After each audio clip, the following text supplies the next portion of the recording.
fissure du cœur. Et ça qui est extraordinaire, c'est que la blessure du cœur, quand on accueille cette blessure, le cœur fissuré, à la fois permet à la souffrance de cette blessure de sortir, de se dire, et là le mal se dit, mais en même temps, cette fissure permet à la lumière de rentrer.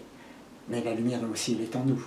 Donc il y a un va-et-vient qui fait que nous situons dans un vaste courant de vie où nous sommes qu'une des vagues de l'océan, pour prendre une métaphore bouddhiste, à côté d'autres vagues, mais qu'on appartient tous à la même eau du même océan. Et donc c'est rencontrer ce maître, mais le maître, il faut l'appeler, et quand les conditions sont prêtes, on le rencontre. Ensuite, c'est de la persévérance. Éviter peut-être de trop papillonner ici et là. Il y a un moment donné, il y a une voie qui va s'imposer à nous et qu'il y aura une discipline. Je ne pourrais pas dire une ascèse, mais dans le bon sens du mot. C'est-à-dire qu'il faut être patient, persévérant, parce que comme l'archer qui, dans le zen, qui pendant 1000 fois va tendre l'arc et la flèche dans la pleine conscience, mais sans lâcher la flèche. Et puis un beau jour, la flèche part toute seule. Et ça, c'est le fruit de la répétition, comme un musicien qui fait ses gammes jusqu'au jour où ça joue à travers le micro. Tendresse, persévérance, patience, confiance aussi. Donc, gratitude aussi, parce que chacune des petits éveils ou des petites expériences d'ouverture du cœur, si j'en prends conscience et que je remercie la grande vie pour ça, c'est guérissant aussi. Et puis se pardonner aussi, hein. Mais ça, c'était tout à l'heure, quand on fait le deuil, qu'on assume et qu'on accueille tout ce qu'on a vécu de difficile, du coup, on peut se pardonner parce qu'on sait qu'on a fait de notre mieux. Et qu'on sent qu'on est porté et béni par la vie. Donc, à la fois se pardonner et bénir.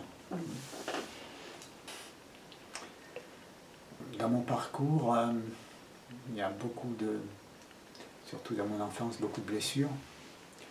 Je ne rentrerai pas dans les détails, mais beaucoup de rejet, d'abandon, qui fait que très tôt, je me suis coupé de mon corps pour ne pas souffrir, ou pour moins souffrir. Et j'ai mis en place une carapace, hein, qui fait que ça m'a permis de survivre pendant tout un temps, mais ça m'a aussi empêché de m'épanouir et de m'ouvrir à tous mes potentiels.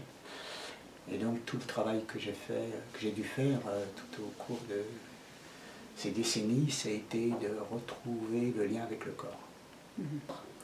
Alors j'ai commencé en Inde à découvrir, à 22-23 ans, à découvrir le yoga. Donc j'ai pratiqué pendant pas mal d'années le yoga. Et puis plus tard, ça a été les arts martiaux. J'ai fait de l'aïkido. Et en fait, avec tout un parcours, j'ai rencontré au bout d'un parcours Thich Nhat Hanh il y a 22-23 ans. Et là, j'ai vraiment pu, dans le travail que nous proposait Thich Nhat Hanh au niveau du corps, que ce soit le tai chi, le qigong,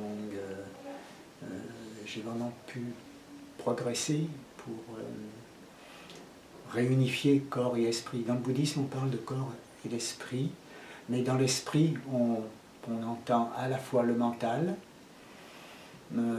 l'être profond, on pourrait dire ce que vous appelez l'âme. Nous, on ne parle pas d'âme parce que dans le bouddhisme, il n'y a pas d'entité séparée. Nous sommes constamment en interdépendance. Mais il y a quand même un continuum de conscience qui fait que on appelle ça notre être profond, hein, ou notre nature de Bouddha, ou la nature essentielle qu'on pourrait assimiler à l'âme. Hein. Donc l'émotionnel, le mental fait partie de l'esprit, l'être profond fait partie de l'esprit. Et c'est ça qu'on essaye, c'est tout cet aspect-là qu'on essaye de réunir, l'esprit avec le corps, et grâce à la respiration, par le biais de la respiration qui devient notre ancre, comme l'encre d'un bateau. Donc il y a une grande importance qui est mise sur la respiration la conscience, la pleine conscience de la respiration qui développe une énergie de concentration. Et cette concentration permet la réunification du corps et de l'esprit et nous ouvre à ce qu'on appelle la vision profonde, c'est-à-dire un regard beaucoup plus vaste, qui fait que le mental étant mis de côté, le voile de l'ego se dissipe à un moment donné et on perçoit des choses à un autre niveau de conscience. Ça passe, l'ouverture du cœur passe par un regard nouveau sur soi-même, qui est un regard de tendresse, une grande tendresse, une infinie tendresse, surtout pour ceux dont je suis, qui ont été élevés avec des attentes très, très hautes. La barre était très haute, donc un idéal de soi qui fait que c'était inatteignable, en fin de compte, avec la culpabilité, l'auto-jugement qui en découle. Et ce que j'ai découvert progressivement, mais surtout avec Thich Nhat Hanh, c'est cette nécessité à un moment donné de porter un regard de grande tendresse sur soi-même. Et pour ça, pour moi c'est important de voir que tout mon parcours, aussi souffrant soit-il, il a été nécessaire pour m'amener jusqu'ici. Rien n'a été inutile. Et qu'à la limite, même les défenses névrotiques, elles ont été utiles. Donc je remercie cet aspect de moi qui fait que je suis un survivant. En fait, nous sommes tous des survivants. Donc partant de ce principe-là, de cette idée-là, c'est important de remercier la vie de nous avoir fait tout ce parcours pour nous mener jusqu'ici, à ce chemin de transformation et guérison. Et donc il y a un deuil à faire, à la fois une gratitude, merci à la vie de m'avoir permis de venir jusqu'ici, merci ma névrose de m'avoir conduit jusqu'ici, maintenant c'est plus utile, donc on va t'abandonner progressivement pour entrer dans un nouveau niveau de conscience et mettre en place des comportements beaucoup plus appropriés. Ces comportements s'appuient sur cette tendresse que j'ai découvert en prenant conscience de mon enfant intérieur, parce que dans tout ce travail-là, c'est un grand travail sur l'enfant intérieur, pour prendre conscience de ses blessures, de ses besoins, voir qu'est-ce que je peux satisfaire de ses besoins, qu'est-ce que je ne peux pas satisfaire, et donc faire un deuil. Le deuil de ce que j'aurais aimé qu'il soit et qui n'a pas été. Pour moi, la clé, je disais, ça a été la tendresse. C'est-à-dire que cet enfant intérieur que j'ai redécouvert avec des images de mes vécus des premières années, voire même intra-utérin, fait que j'ai pris conscience que je suis le résultat aussi de toute une chaîne généalogique, et que j'ai vu que, pour avoir travaillé au niveau aussi des codages biologiques et transgénérationnels, j'ai vu les blessures de mes ancêtres, de mes grands-parents, de mes parents, que tous ont fait de leur mieux, et qui fait que j'ai vraiment pu toucher mon enfant blessé, mais aussi l'enfant blessé de mes parents, de mes ancêtres. Et de ça, il est né une grande compassion, une grande tendresse et une grande compassion, compréhension, compassion qui fait que le cœur s'ouvre. Et là, ça s'est fait par le biais de la rencontre avec mon maître, Thich Nhat Hanh, qui a ouvert une porte en moi. Et là, ça s'est traduit par des pleurs, le cœur qui s'ouvre.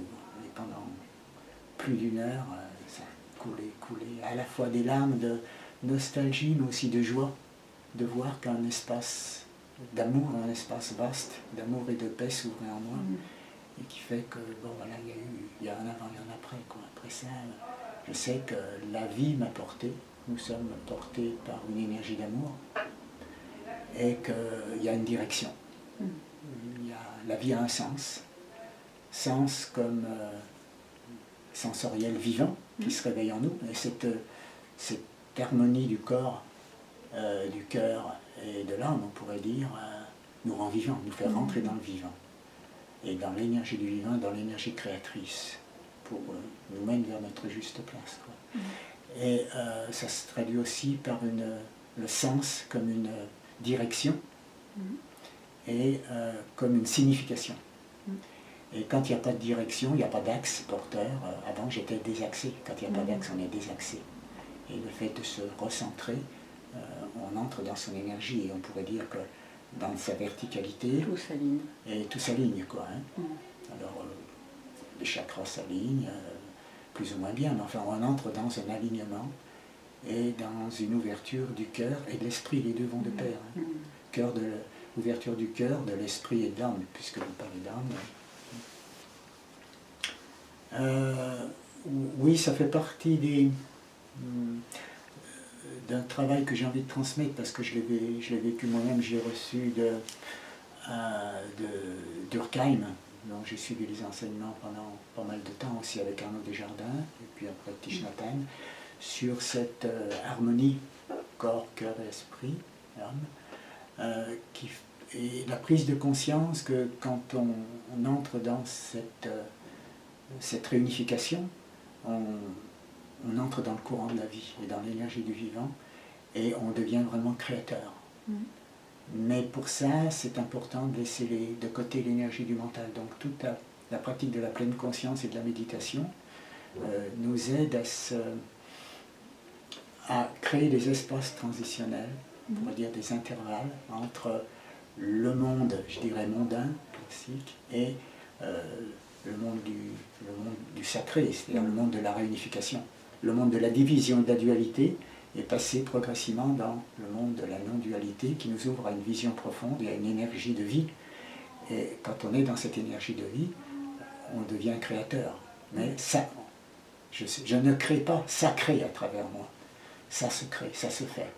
Et tout ce travail sur le corps, à partir du modelage d'argile, à partir de l'expression corporelle ou du chant, on entre dans cet espace transitionnel où tout doucement on passe de la dualité à la non-dualité et les choses se créent à travers nous, par l'improvisation du chant, par la danse et par le modelage spontané. Et là on quitte les notions de bien, de beau, des canons culturels pour rentrer dans l'énergie créatrice qui est une force de vie.